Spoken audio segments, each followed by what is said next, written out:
এবারের বিপিএল নিয়ে তর্ক বিতর্কের যেন কোনো শেষ নেই।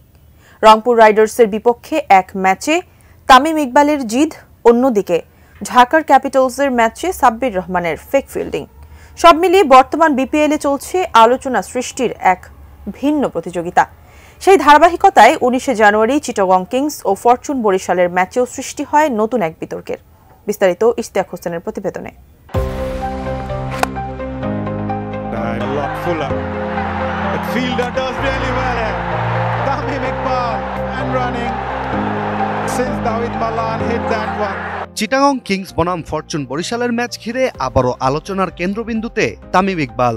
এবারও তাকে দেখা গেল মাঠেই নিজের মেজাজ হারাতে। মূলত ব্যাটিংয়ের এক পর্যায়ে তামিম ও মেলানের মধ্যে ভুল বুঝাবুঝি হয়, যার ফলে রান আউট হয়ে ডাগ আউটে ফিরে যেতে বাধ্য হন অধিনায়ক তামিম ইকবাল। এই ঘটনাতেই ডেভিড মেলানের ওপর ক্ষিপ্ত হয়ে মাঠ ছাড়ার সময় তাকে কিছু একটা বলতে শোনা যায়, যা নিয়েই শুরু হয় নতুন করে আলোচনা। 19 জানুয়ারি বিপিএল এর 25তম ম্যাচ খেলতে চট্টগ্রামের জহুর আহমেদ চৌধুরী স্টেডিয়ামে নামে চিটাগং কিংস ও ফরচুন বরিশাল। টসে জিতে বোলিংয়ের সিদ্ধান্ত নেন বরিশালের অধিনায়ক তামিম ইকবাল। দুর্দান্ত পারফরম্যান্স দেখিয়ে চিটাগংকে মাত্র 121 রানেই আটকে দিতে সক্ষম হয় বরিশাল। এরপর 120 বলের খেলায় 121 রানের লক্ষ্য তাড়া করতে মাঠে নামে বরিশালের ওপেনাররা। বরিশালের এই ব্যাটিং যাত্রাতেই শুরু হয় আলোচনার ঘটনা। স্বাভাবিক খেলার মাঝেই একটি ভুল বোঝাবুঝির কারণে রান আউট হতে হয় অধিনায়ক তামিম ইকবালকে, যার ফলেই তামিম মেজাজ হারিয়ে ডেভিড মেলানকে কিছু একটা বলে মাঠ ছাড়েন। এরপর অবশ্য মেলানকেও দেখা যায় বিরক্তি নিয়ে নিজের ক্ষোভ ছাড়তে। তবে সেটা কি তামিম ইকবালকে উদ্দেশ্য করেই ছিল?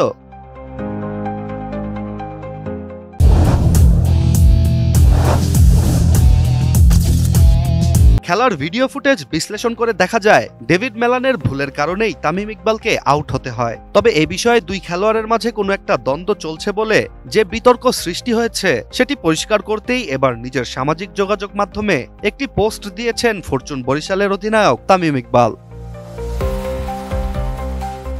তামিম ইকবাল নিজের পোস্টে জানান, মাঠে ডেভিড মেলানের সাথে তার কোনো ঝামেলা হয়েছিল কিনা সে বিষয়ে অনেকের মনেই প্রশ্ন।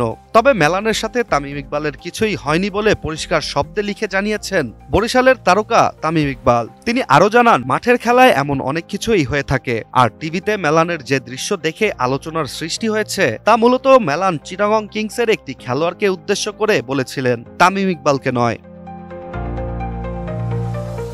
এছাড়া নিজের দেয়া পোস্টে তামিম ইকবাল ভক্তদের উদ্দেশ্য করে আরো বলেন, মাঠে যা ঘটে তা পুরোপুরি টিভির ক্যামেরায় ফুটে ওঠে না। মূলত মাঠে যারা থাকেন, যাদের নিয়ে ঘটনা, তারাই সবকিছু জানেন। তাই টিভিতে দেখা ঘটনাকে কেন্দ্র করেই যে কোনো সিদ্ধান্তে পৌঁছে যাওয়া উচিত নয় বলে জানিয়েছেন তামিম ইকবাল। ইশতিয়াক হোসেন, এটিএন নিউজ।